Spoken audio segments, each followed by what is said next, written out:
Did you know that every year 5 to 10% of employees in Canada will experience permanent layoff? That is, they will lose their jobs. And in 2023, the construction and technology industries suffered the most layoffs. So according to those statistics, there is a 10% chance each year that you as an employee in Canada may lose your job earlier or later in your career here. In today's video, I will be telling you my own Canada layoff story, how I lost my job, how I bounced back, and the lessons that we all can learn from my school of hard knocks. As mentioned in my previous video, life in Canada is not a bed of roses. There are good times and there are hard times, which can include being laid off from your job. Before I go on, I want to stress that being laid off is different from being fired. Being laid off is, for whatever reason, reorganization, economy, or something, the workforce is being reduced, as opposed to when you are fired for a reason that you have done something wrong and you are fired from your job. So in this video, I'm going to be talking about layoffs, okay? So here's my layoff story. The year was 2016, before COVID. I think we have to say that these days. And I was working in the IT department of a big corporation here in Alberta, Canada. If you know Alberta well, you know that Alberta is an oil and gas province, right? We are the biggest oil and gas producers in Canada and one of the big producers in the world. This was my dream job, as I said in my previous video, and I had been working this job for over 10 years by this time. I was so relaxed and confident in the fact that this was the job that I will work until I retire. Even though in the IT industry back then, things were hot and people were moving, especially if you wanted to move up, you needed to change jobs, and so people were changing jobs, but I was just chill and I was contented with my job. I was happy with the people I work with. It was so good. And even by that time, after staying there for more than 10 years, I had witnessed rounds of layoffs, maybe like 2 rounds at that point. Sometimes they will say, oh, we are reorganizing, and they will lay some people off, and then they will, for whatever reason, do another reorganization and lay some people off. Sometimes I think that companies just have to do this, in a cyclical manner, like every 3 years or something, they decide to just clean house. And so that had happened and I wasn't affected. So I was just chill and relaxed, and I thought I was going to retire here. But then the rumble started. There was trouble in the oil and gas industry, and the price of crude oil in Canada was just plummeting, which was very serious. And rumors started milling around that, oh, the company is going to reorganize and they're going to lay people off. And we started seeing other companies in the industry laying people off. And so, yeah, people started talking. But I never thought that it would affect me. So the day came. It was a Tuesday. I would never forget. And I got to the office that day, and everybody was just buzzing. Like, there are people being called into offices, people being called into impromptu meetings, and people being walked out of the office and all that. And I was like, okay. I was sitting at my desk and talking to my friends. And then the CIO came to my desk and said, dear caller, can I see you in my office? Oh, then I knew, yeah, this is it. I was being chopped. So I did my walk, my fearful walk to his office, and sat down, and there was the HR person, my boss, and the CIO. And they proceeded to tell me that I was being let go. And I didn't even hear what they were saying because my heart was racing. Tears were streaming down my eyes. I was like thinking about, what am I going to do? What does all this mean? And then they kept talking. Oh, we have support for you. This is your package. They shoved the envelope in my hand and they kept talking, but I can't remember half of what they said that day. But I took my package, the envelope, walked back to my desk, and they don't let you take anything. I just took my handbag and a few things that I could carry and went out the door. it was also surreal to me. It got down to the ground floor and there were other people, because that day I think about 400 people were let go from that company on that very day. And so we were all commiserating with each other, and yeah, I went home like in the middle of the morning, like maybe around 10 o'clock. It was just like I was in a dream. It was like I was in a dream, because this was my dream job. This was the job that I was going to work for the rest of my life and just retire and jejely go. But it was not to be. So it took me a few days to come to terms with what had just happened. For those first few days, I think I was kind of numb. I was just thinking and pondering, looking at my package, reading it. There was a lot of employee support to help you get on your feet again and all that. After which, I went into hyper mode of looking for work, studying for certifications, and just being hyper.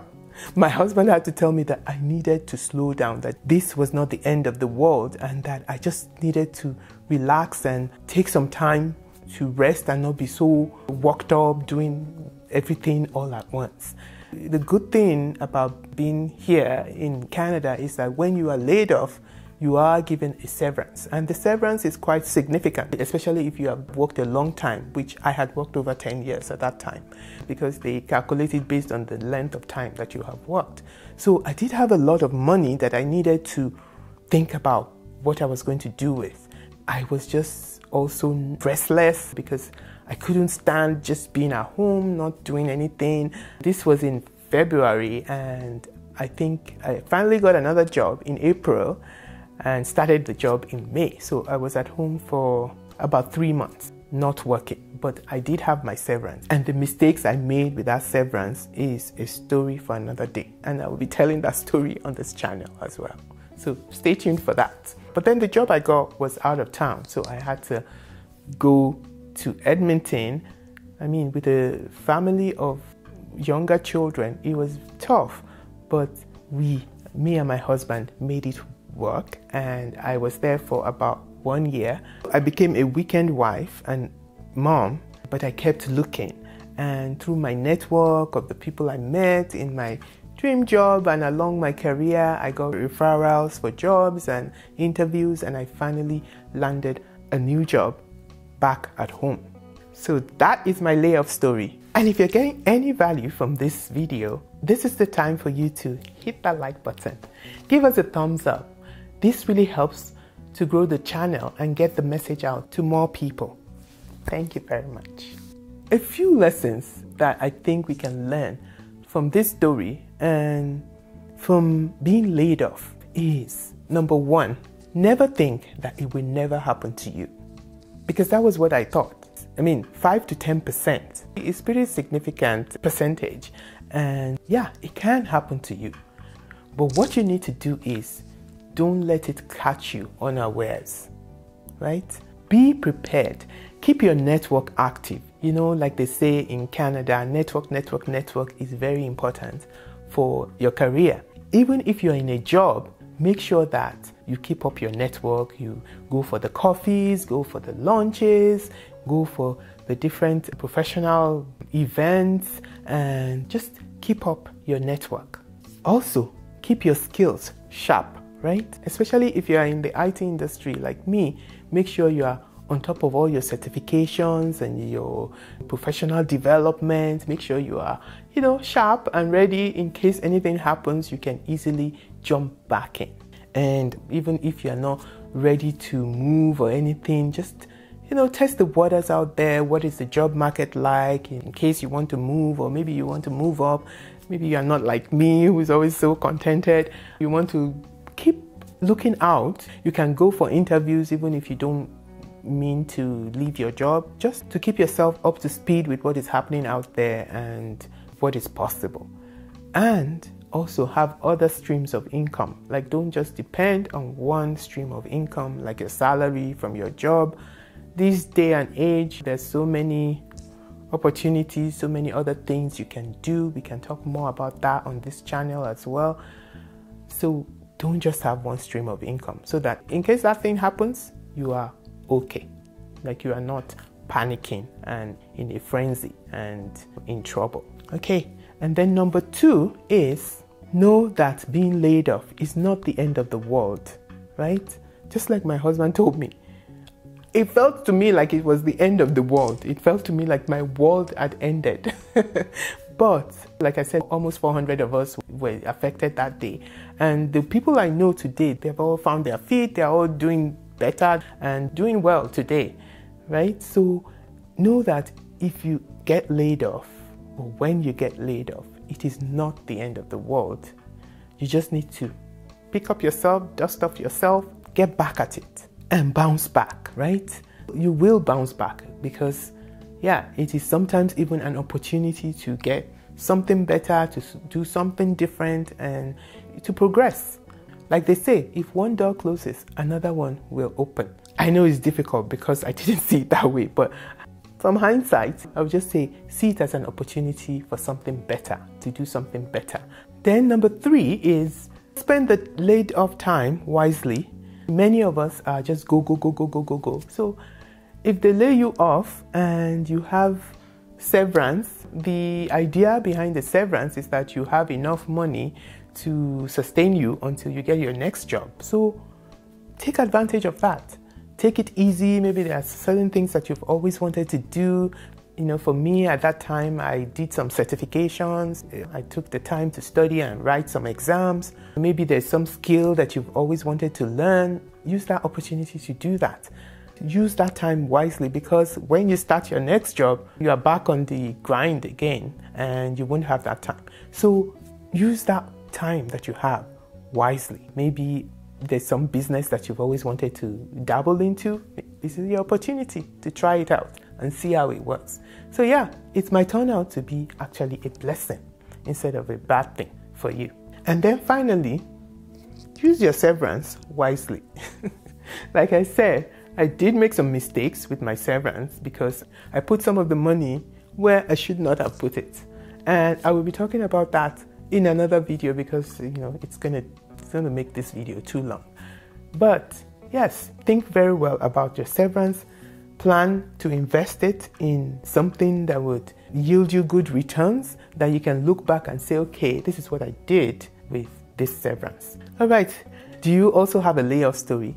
Yeah, it would be great if you could share with us in the comment section below and let us know how did it happen and what did you learn from it, because I think we can all learn from each other and help each other so that if you happen to go through the same situation, then you will not fall into the same pit that the people that were before you fell into. So yeah, share with us in the comment section below. That's it for today. That's all I had to share for today. Thank you so much for joining me again. I want to thank everybody, all the new subscribers. Thank you very much. Thank you very much for joining us, for joining this channel, for joining the family, for joining my tribe.